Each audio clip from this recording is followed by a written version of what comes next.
आज का कहानी का शीर्षक है करुणा। ये घटना लगभग 1930 की है। अहमदाबाद गुजरात जिले के जंजरका गांव में संत सद्गुण का एक मंदिर है। वहां के महंत थे भक्त गोविंद रामा जी। वे संत तो थे ही, परम गोभक्त भी थे। दीन दुखियों की सेवा गोविंद रामा जी का सहज स्वभाव था। मंदिर के साथ एक गौशाला भी थी। गौशाला में लगी हुई थी खेत की जमीन जो चारा उपजाने के लिए थी, है ना। उन्हीं दिनों एक बार कच्छ में भारी अकाल पड़ा।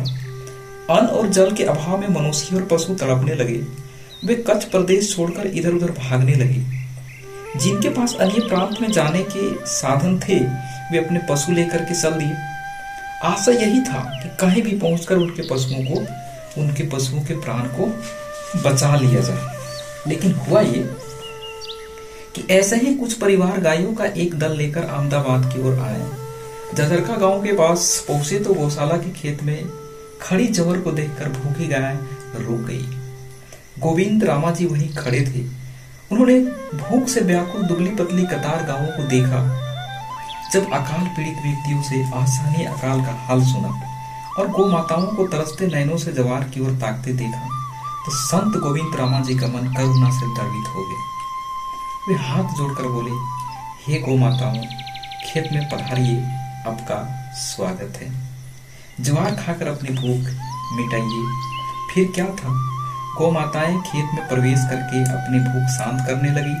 गोभक्त गोविंद रामा जी उन्हें आनंदित चरते देखकर आनंद में डूब गए। गायों ने पूरा खेत ही चर लिया, केवल जड़ें खड़ी रह गई। गायें अपनी आगे के मार्ग पर चली गई। भगवत कृपा से फिर हो गई जोरदार वर्षा। ज्वार की जड़ें पानी में डूब गई। दोबारा उस खेत में कुछ दिन बाद उसी तरह लहलहा उठी।